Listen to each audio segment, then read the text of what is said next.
নমস্কার। কবিতার নাম পহেলগাঁও হত্যাকাণ্ড।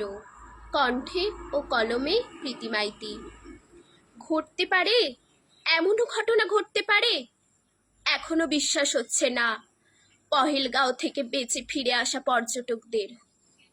স্বজন হারার যন্ত্রণা কুড়ে কুড়ে খাচ্ছে তাদের।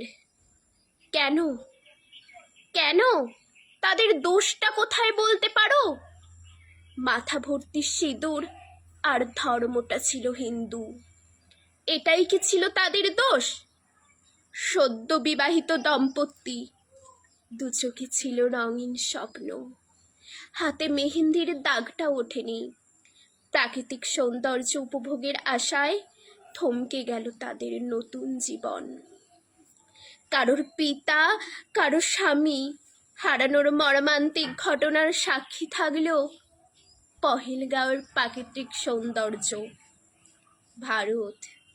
ভারত আবারও বুঝিয়ে দিল, মোরা একই বৃন্দে দুইটি কুসুম, হিন্দু মুসলমান।